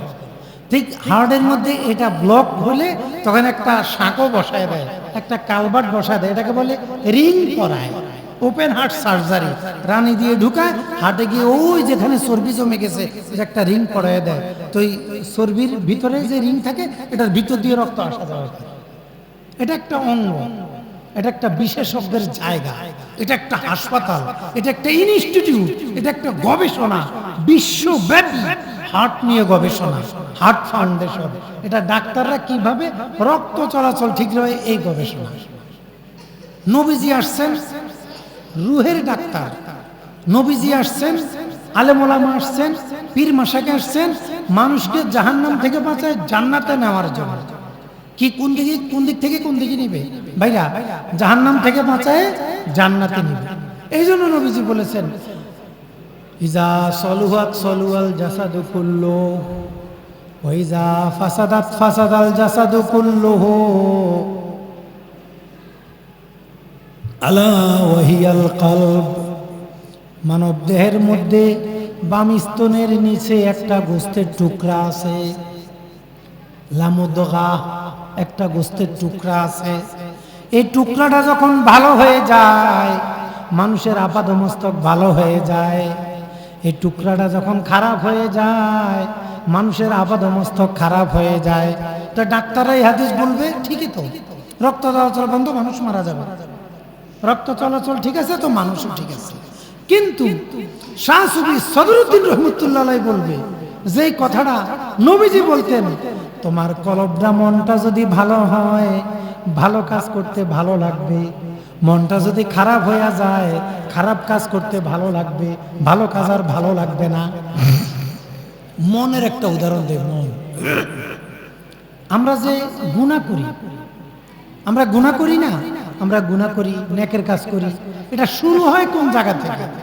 প্রথম মন থেকে শুরু হয়। মানুষের যত কাজ এটা শুরু হয় কোন জায়গা থেকে ভাইরা? মন থেকে। মন, আপনি একজনের আম গাছে ভালো একটা আম দেখছেন, চোখে ফোন করে দিছে মনের কাছে, এখন মনে কয় আমরা খাওয়া দরকার। মনে কি কয়? আমরা খেতে মনে চায়। এখন কলবে সিগন্যাল পাঠাইছে মাথা, ব্রেন, বুদ্ধি, আকল। এখন মনের ইচ্ছা অনুযায়ী আকল সহযোগিতা করবে। আকল বলবে মনটা যদি ভালো হয় তাহলে আকল বললেই সে যাবে না। মন আপনাকে বলবে মালিককে, মালিকের কাছে যাও, অনুমতি নাও, তারপরে আম খাও।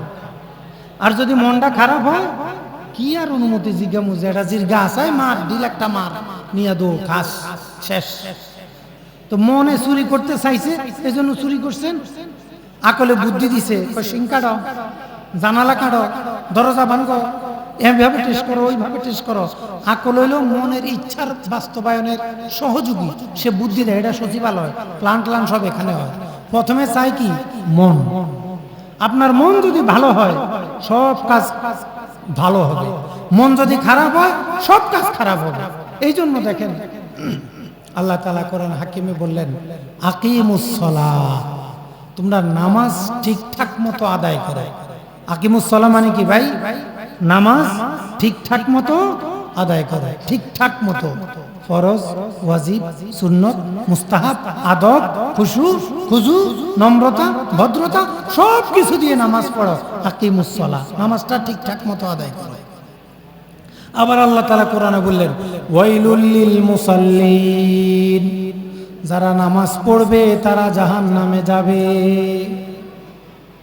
নামাজীদের দুইটা কথা কোরআনে, একটা হলো নামাজ ঠিক করে পড়ো, জান্নাতে যাব। কদ আফলাহাল মুমিনুন আল্লাযীনা হুম ফি সলাতিহিম খাশিউন, যারা নামাজ পড়বে এরা জান্নাতে যাবে।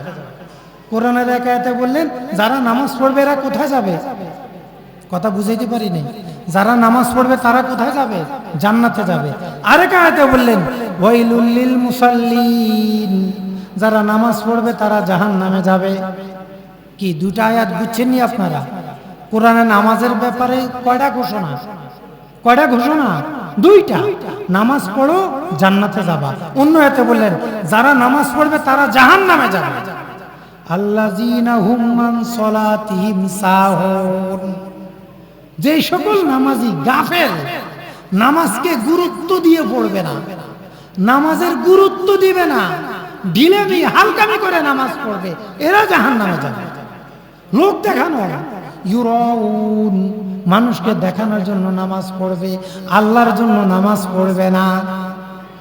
নাতি নুতি হয়ে গেছে, নামাজ না পড়লে কি বলবে, এই জন্য মসজিদে যায়। বিয়ের বাড়িতে বেড়াইতে আসছে, নামাজ না পড়লে কি বলবে, এই জন্য নামাজ পড়ে। কি ভাই, এই জন্য নামাজ পড়লে নামাজ হবে। নামাজ পড়তে হবে কার জন্য? ফাসাল্লি লিরাব্বিকা ওয়ানহার, আল্লাহর জন্য নামাজ পড়ো। কি নামাজ পড়তে হবে কার জন্য?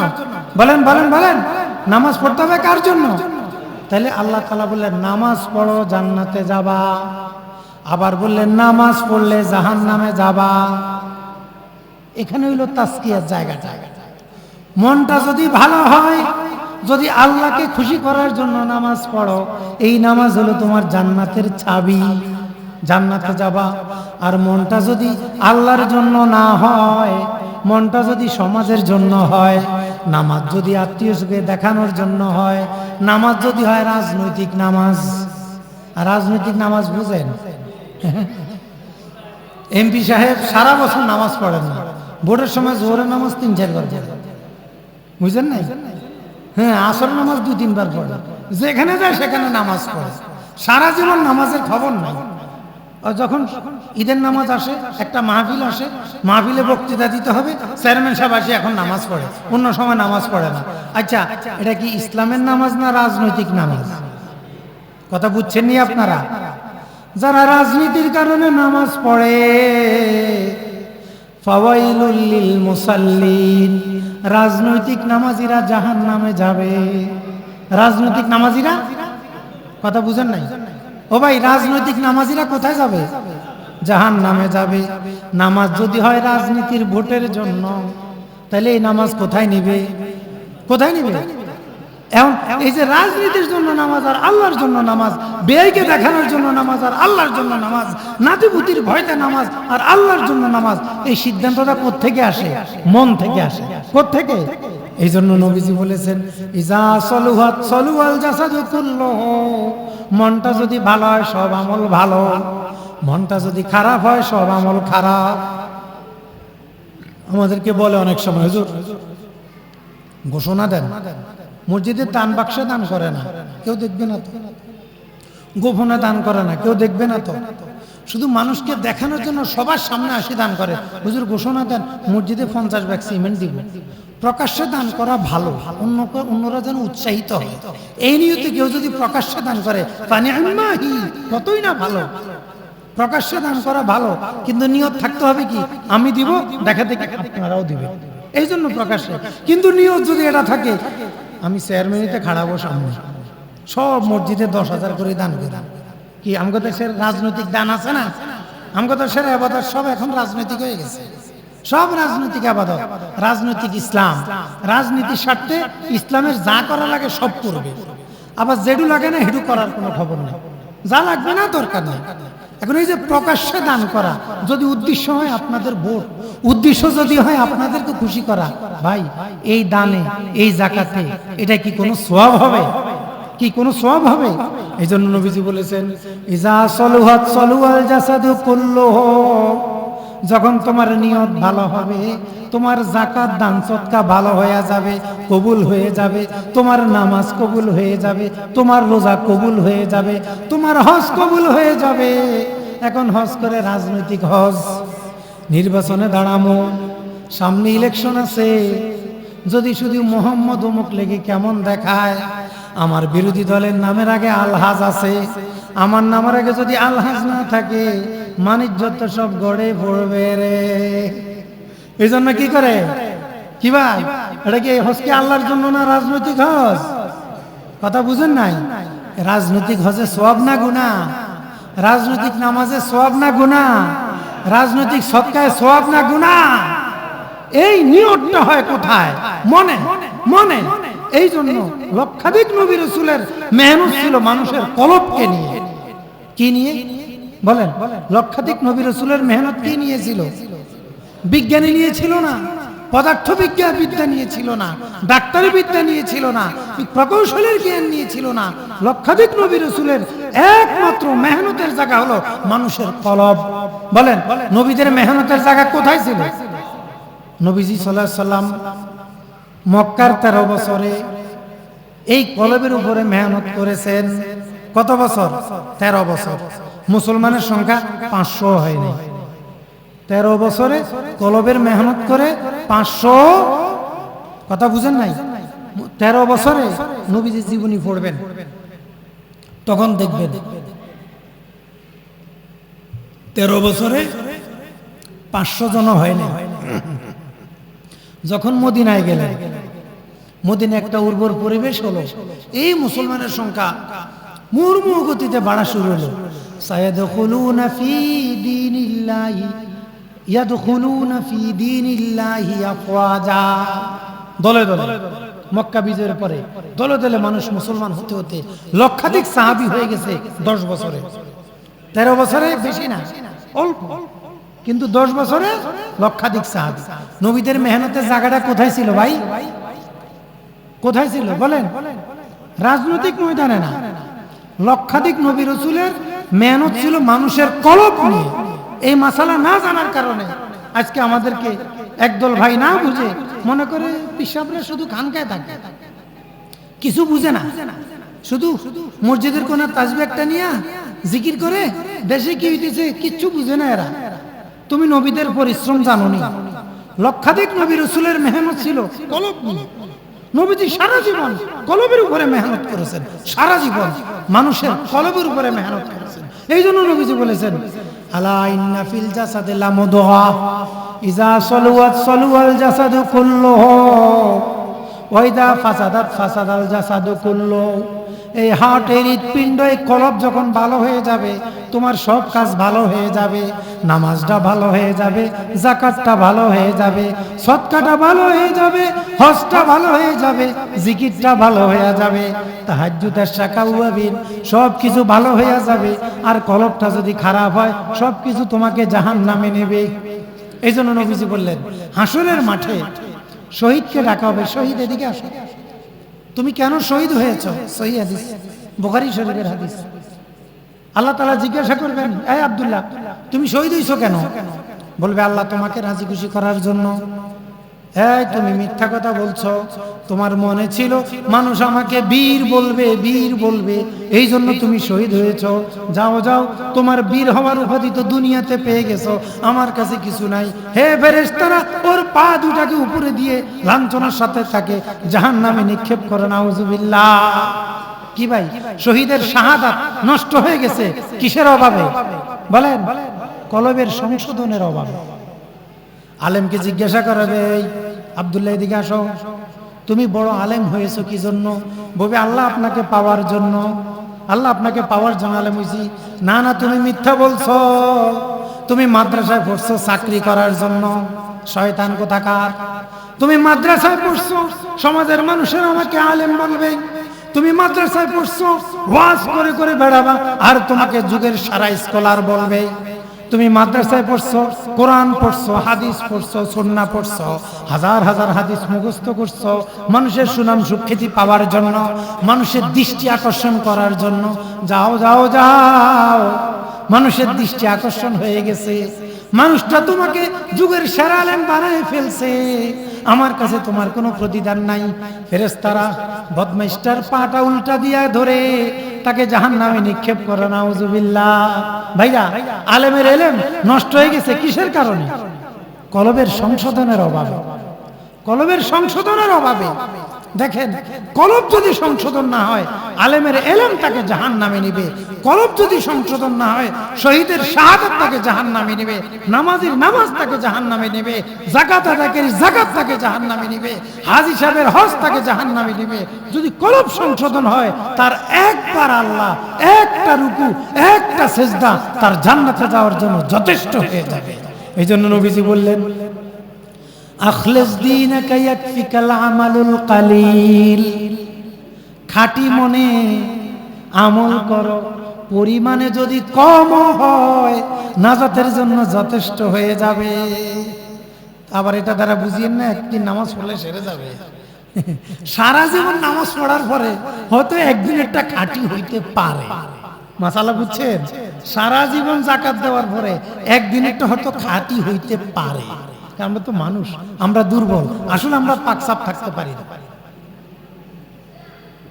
তাহলে বলেন, কলবের সংশোধন না হলে ইলম কোনো কাজে লাগে? কলব সংশোধন না হলে শাহাদাত কোনো কাজে লাগে?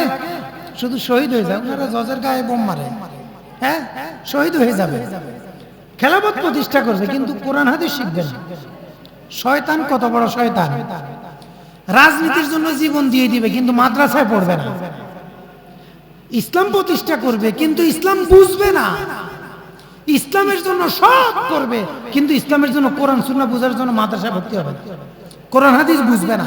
কোন মুফাসসিরের কাছে, কোন মুহাদ্দিসের কাছে, কোন মুফতি ফকির কাছে দিন শিখবে না। উনি ইসলাম প্রতিষ্ঠা করবে, উনি শহীদ হয়ে যাবে, উনি শাহাদাত বরণ করবে। উনি এগুলা কেন হয় ভাই? কেন হয়? সঠিক ধারায় দিন না বুঝার কারণে। আউলিয়া কারাম, আম্বিয়া কারাম শুধু কলবের পিছনে মেহনত করেছেন।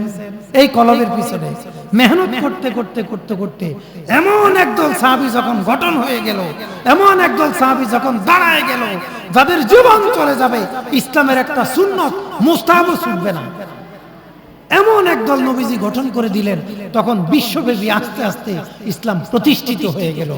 এই জন্য কলবের মেহনত করেছেন আম্বিয়া কেরাম। বলেন, কলবের মেহনত করেছেন কারা? কলবের উপরে মেহনত করেছেন কারা? আম্বিয়া কেরাম। এই কলবের উপর মেহনত যারা করেন, এখন তাদের নাম হলো সুফিয়ায়ে কেরাম, আউলিয়ায়ে কেরাম। এরা হলো কলব বিশেষজ্ঞ, এরা অন্তর বিশেষজ্ঞ। এরা জানে জিকিরটা কিভাবে করলে কলব পরিষ্কার হয়, জিকিরটা কিভাবে করলে কলব পরিষ্কার হয়, কি একটা সিলেবাস বানাইলে মানুষ আস্তে আস্তে দিনের পথে আসবে, কিভাবে মানুষকে বিভিন্ন মাসনুন আমল, বিভিন্ন জিকির আজকার তাসবিহ তাহলিল দিলে মানুষের কলবটা পরিষ্কার হবে। লিকুল্লি শাইইন সিকালা ওয়া সিকালাতুল কুলুবি যিকরুল্লাহ। প্রতিটি বস্তু পরিষ্কারের মাধ্যম আছে। হাদিস, নবীজি কি বলছেন? আমার উম্মতেরা শোনো, তোমাদের টাইলসে যদি দাগ পড়ে যায় একটা অ্যাসিড আছে, তোমার জামায় যদি দাগ পড়ে সাবান আছে, লোহায় যদি জঙ্গে ধরে তো সিরিজ কাগজ আছে। আছে না কি ভাই? আছে কি না? কাঠ ঘষার সিরিজ আছে, লোহা ঘষার সিরিজ আছে। তোমাদের যে কোনো জিনিস যদি ময়লা হয়ে যায়, ওটাকে পরিষ্কারের একটা মাধ্যম আছে। তোমার ওই হৃৎপিণ্ড, হার্ট, ওটা যদি গুনাহ করতে করতে জঙ্গে ধরে যায়, ওটাকে তোমরা কিভাবে পরিষ্কার করবা? লিকুল্লি শাইইন সিকালা ওয়া সিকালাতুল কুলুবি যিকরুল্লাহ ইল্লাল্লাহ লা ইলাহা ইল্লাল্লাহ আফদালু যিকরি লা ইলাহা ইল্লাল্লাহ। এই জিকির হলো তোমার অন্তর পরিষ্কারের সাবান।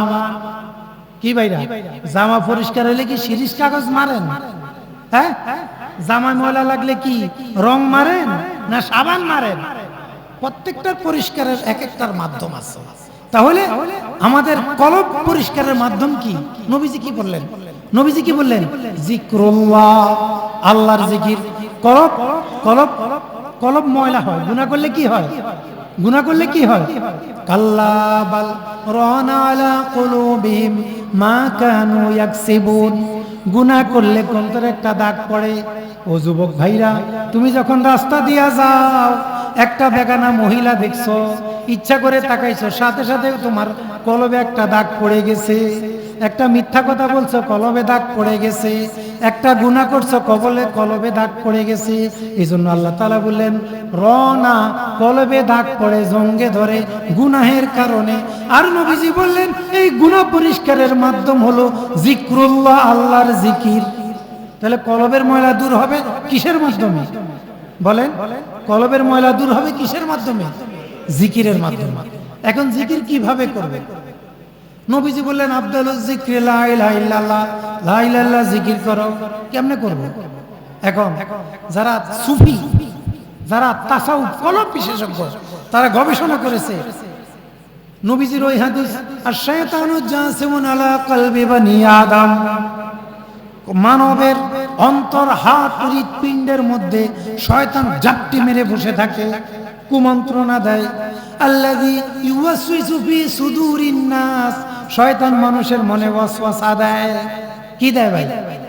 ওয়াসওয়াসা দেয়। এটা কর, ওটা কর, এটা কর, সেটা কর, এইভাবে কর, ওইভাবে কর, শুধু ওয়াসওয়াসা দেয়, শুধু ওয়াসওয়াসা দেয়।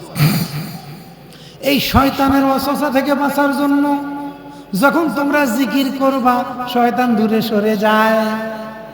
আউলিয়া কেরাম গবেষণা করলেন মানব দেহের মধ্যে শয়তান কত জায়গায় থাকতে পারে। উনারা দেখলেন কলবে থাকতে পারে, নফসে থাকতে পারে, রুতে থাকতে পারে, সেরে থাকতে পারে, আকফায় থাকতে পারে। এগুলা শয়তান ফলানির জায়গা, শয়তান ফলানির জায়গা।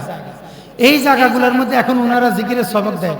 নাভির মূল থেকে টেনে ডান কাঁধ, ডান কাঁধ থেকে মাথার তালু, কপালের উপর দিয়ে মাথার তালু, মাথার তালু থেকে বাম দুধের 2 আঙ্গুল নিচে কলবে লা ইলাহা ইল্লাল্লাহ। এটা হইল উনার গবেষণা। এটা কি? এটা কিন্তু হাদিস না, এটা কিন্তু সুন্নত না, সাবধান, এটা কিন্তু সুন্নত না, এটা একজন গবেষকের গবেষণা। এইভাবে কেউ যদি জিকির করে তাহলে শয়তান দ্রুত চলে যায়, শয়তান দ্রুত চলে যায়। এইভাবে কেউ যদি জিকির করে এটাকে বলে লতিফা, শয়তান পলানোর সূক্ষ্ম সূক্ষ্ম জায়গা। ভাই যেখানে অন্ধকার সেখানে শয়তান, যেখানে অন্ধকার সেখানে কি শয়তান। এজন্য জিকির হলো নূর। এই অন্ধকার জায়গাগুলোর মধ্যে যদি আলো জ্বালানো যায় শয়তান চলে যাবে। শয়তান কি করবে? চলে যাবে। এই জন্য শাহ সুফি সদরুদ্দিন রহমতুল্লাহ আলাইহি তালিম দিয়েছেন আপনাদেরকে, নাভির মূল থেকে টেনে ডান কাঁধ, লা উপর দিয়ে কপালের উপর দিয়ে মাথার তালু, ইল্লাল্লাহ, লা ইলাহা ইল্লাল্লাহ। এইভাবে এটা জোরে করা যায়, আস্তে করা যায়। এই জন্য সোনাকান্দার হুজুরা জিকির করে লা ইলাহা ইল্লাল্লাহ। আবার শোষেনার হুজুরা জিকির করে ইল্লাল্লাহ।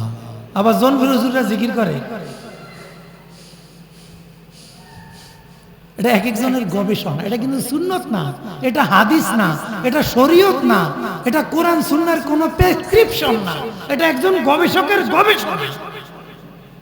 এখন আমাদেরকে বলে কই পাইছো এই তরিকায় জিকির?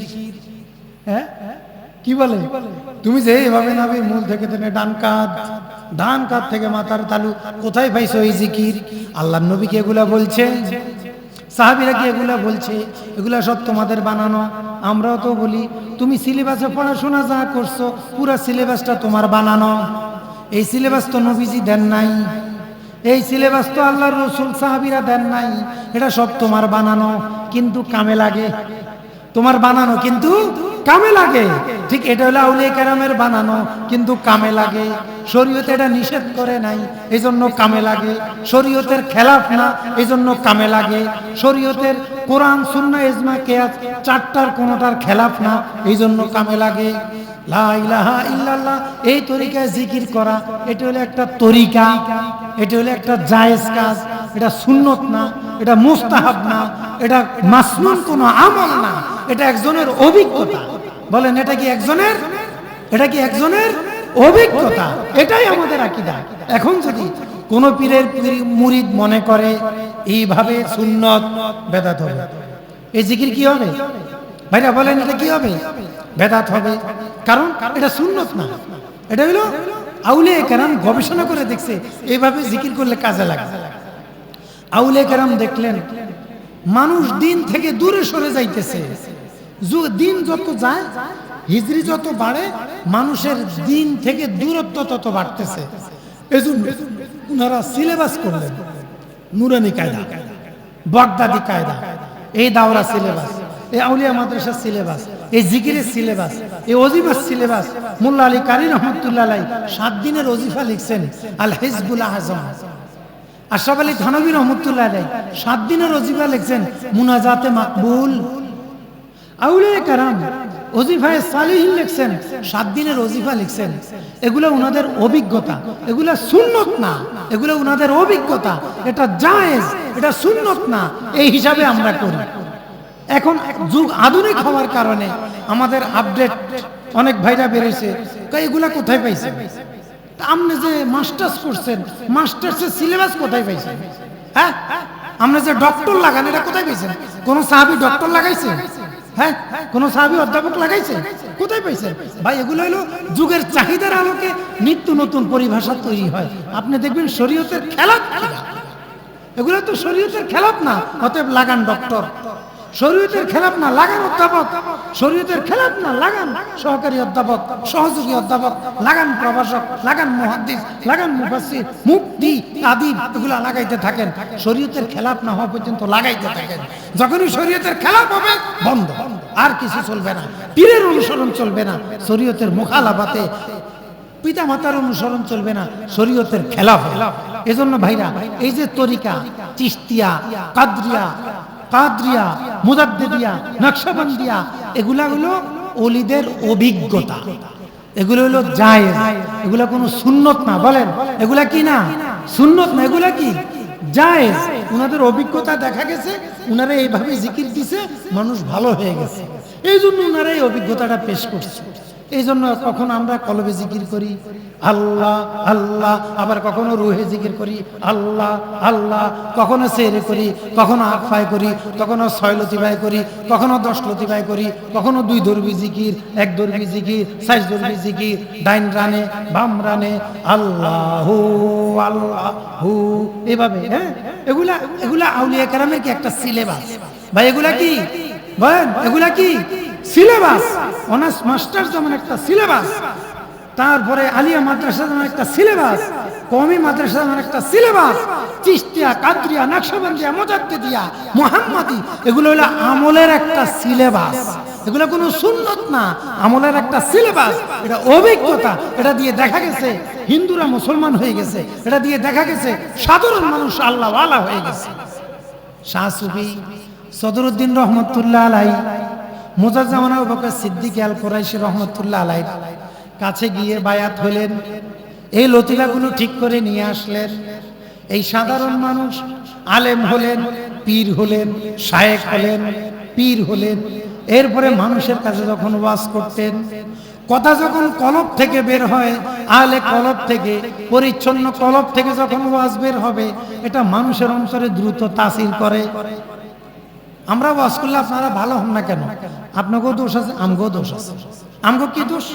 আমরা হুজুররা ওয়াজ করি এখন টাকার জন্য। কি ভাই? আমরা হুজুররা ওয়াজ করি কিসের জন্য? এক ছাত্র জিজ্ঞাসা করি, তোমার আব্বা কি করে? হুজুর ওয়াজ করে। কি বলো ওয়াজ করে? মানে কাবু ওয়াজে করে, আর কোনো চাকরি করে না। ওয়াজ হলো চাকরি।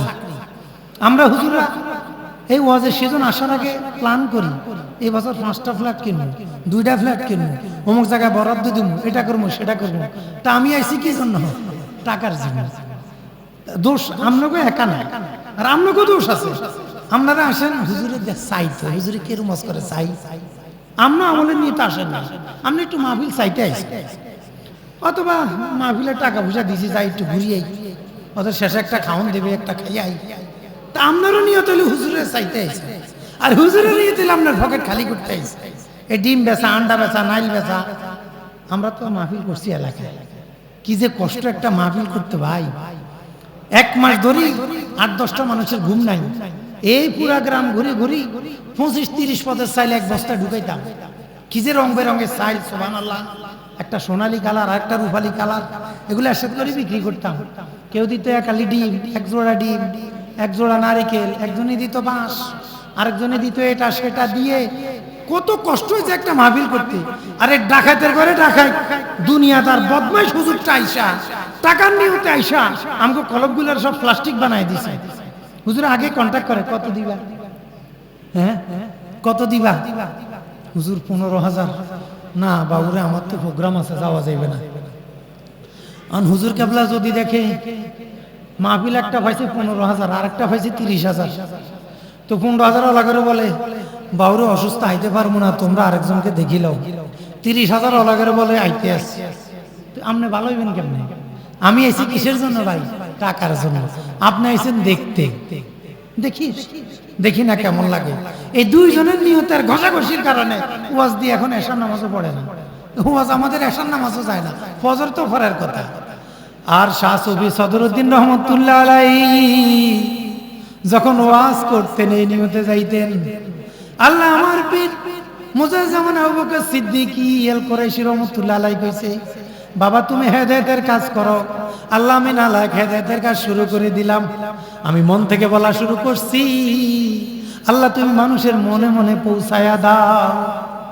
এমন ফায়েজ তাওয়াজ্জু, এমন ভাবে একটা তাসির পয়দা হইতো, একজন কৃষক, একজন সাধারণ মানুষ উনাদের সোহবতে থেকে মস্ত বড় আল্লাহ ওয়ালা হয়ে মরতো। এখন আমাকেও ওয়াজের সরে যারা একটু নামাজ পড়তে হ্যাঁ মধ্যে শয়তানি ঢুকে, ওয়াজের তাসির উল্টা হয়ে গেছে। ভাইরা ছোটবেলা আমরা খেলতাম চুম্বুকে আর লোহার গুঁড়া দিয়া, হ্যাঁ কাগজের উপরে লোহার গুঁড়া নিতাম আর নিচে একটা চুম্বুক ধরতাম, তে লোহার চুম্বুকটারে যখন লড়াইতাম উপরে লোহার গুঁড়াগুলো সব দাঁড়াইয়া যাইত, এটা দাঁড়িয়ে যেত বামে যেত, খুব ভালো লাগতো। হ্যাঁ কি শক্তি চুম্বুকের, হ্যাঁ লোহার গুঁড়াগুলো ডাইনে যায় বামে যায়। প্রশ্ন হইল এই জায়গায় যদি প্লাস্টিকের গুণা থাকতো চুম্বুকি কি একটারে খাড়া করাইতে পারতো? কি কথা বোঝেন নাই আপনারা? কাগজের উপরে যদি প্লাস্টিকের গুণা থাকে অথবা এসএস লোহার গুণা থাকে চুম্বুকি কখনো আকর্ষণ করবে? স্টেনলেস স্টিলে চুম্বক ধরে না, এসএস এ চুম্বক ধরে না, তামায় ধরে না, প্লাস্টিকে ধরে না। এখন আমাকে কলপ গুলো হয়ে গেছে সব প্লাস্টিকের, সব প্লাস্টিক হয়ে গেছে। কলপ প্লাস্টিক হয় কেমনে? সুদ খাইতে খাইতে, কি খাইতে খাইতে? সুদ খাইতে খাইতে। নবীজি বলেছেন শেষ জমানা যে সুদ খাবে না, সুদ তার নাকে দিয়ে ঢুকবে। এ বাবা, সুদ আবার নাকে দিয়ে ঢুকে কেন? এটা মনে হইল যখন আমরা ব্যাংকে যাই, ওই সুদী ব্যাংকের যখন এসি চলে, সুদী ব্যাংকে এসি চলে না, এসির বাতাসগুলা কোন জায়গা দিয়ে ঢুকে? কি নাকে দিয়ে ঢুকে না? আপনি যখন সুদী ব্যাংকে যান, সুদী ব্যাংকের এসির বাতাস নেন কিনা? নেন না। দেখছেন এই সুদ কেমনে নাকে দিয়ে ঢুকে? এই সুদ নাকে দিয়ে ঢুকে। এসি ব্যাংকের সুদ, সুদের সুদী ব্যাংকের এসি এখন আমাদের নাকে দিয়ে ঢুকে। সব সুদ খাইতে খাইতে প্লাস্টিক, অ্যান্ড্রয়েড সেট টিপতে টিপতে, গুনাহ করতে করতে প্লাস্টিক, নামাজ না পড়তে পড়তে প্লাস্টিক। এই জন্য হুজুর যত ঢাকা থেকে আসুক আর কলকাতা থেকে আসুক আর বিদেশ থেকে আসুক তাসির হয় না, কারণ হুজুর আসছে টাকার জন্য আর আইসে কতগুলা প্লাস্টিক ওয়াজ শুনতো, যতই ওয়াজ করে কান্দায় কুন্দায় আশায় উষায় লাভ হয় না। এখন আমরা হুজুররা তো এখন আর আমরা মোটামুটি অনেক কিছু পারি, আমরা সার্কাস করতে পারি ওয়াজের মাঠে, হ্যাঁ মানুষের হাসাইতে হাসাইতে হাসাইতে হাসাইতে মানে একবারে পেট ব্যথা বানালাই। আর আমাকে যুবক গুলারও শয়তানে ধরে আমার হুজুরে হাসায়, হে হুজুরের মাহফিলে শ্রোতা বেশি, যে হুজুরে হাসায় হে হুজুরের মাহফিলে কি বেশি? শ্রোতা বেশি। আল্লাহ বলেন কম হাসো বেশি কাঁদো। আর পুরা ওয়াজের মধ্যে হাসতে হাসতে অবস্থা খারাপ, কান্দালেন কতক্ষণে। তাহলে বলতেছিলাম আমারও দোষ আছে, আমারও দোষ আছে। আমরা আসি টাকার জন্য, আপনারা আসেন ওয়াজ দেখতে। এখন আমাদের দুজনকে ঠিক হইতে হবে। শাহ সুফি সদরুদ্দিন রহমতুল্লাহ আলাইহি ওয়াজ করতেন টাকার জন্য না, হেদায়েতের জন্য। কিসের জন্য? এই শাহ সুফি সদরুদ্দিন রহমতুল্লাহ আলাইহি কলবটা পরিশুদ্ধ হয়ে গেছে। এই পরিশুদ্ধ কলব দিয়ে যখন মানুষকে ওয়াজ করা শুরু করছে তখন মানুষগুলো ভালো হওয়া শুরু করছে। ইজা সলুয়াত সলুয়াল জাসাদু কুল্লুহু আলা ওয়াহিয়াল কলব। এই তাসকিয়া, এই আত্মশুদ্ধি এটা হয় খানকায়। বাইরে এটা কোথায় হয়? খানকায়। এই জন্য হক্কানি পীরের হাতে বায়াত হওয়া ওয়াজিব। হক্কানি পীরের হাতে বায়াত হওয়া কি ওয়াজিব। এখন হক্কানি পীরের আলামত কি? হক্কানি পীরের আলামত হলো এলেম থাকবে, আমল থাকবে। বলেন হক্কানি পীরের আলামত কি? এলেম থাকবে, আমল থাকবে, সুন্নত তরিকা চলবে। যেই পীর সুন্নত মানে না ওই পীর হক্কানি হইতে পারে না। যেই পীর সুন্নত মানে না সে কখনো হক্কানি হইতে পারে। যতই ফরজ পড়ুক, যতই ওয়াজিব পড়ুক, তারে পুরো সুন্নত মেনে চলতে হবে। শাহ সুফি সদরুদ্দিন রহমতুল্লাহ আলাইহির জীবনে একটা মাকরু কাজ পাবেন না, একটা সুন্নত বিরোধী কাজ পাবেন না। এই জন্য এলাকার বাসী ভাইদের পায়ে হাত রেখে অনুরোধ করে বলে যায় প্রতি সপ্তাহে সপ্তাহে মাজার জিয়ারত করবেন। নবীজির আদেশ কুনতু নাহাইতুকুম আন জিয়ারাতিল কুবুরি ফাজুরুহা।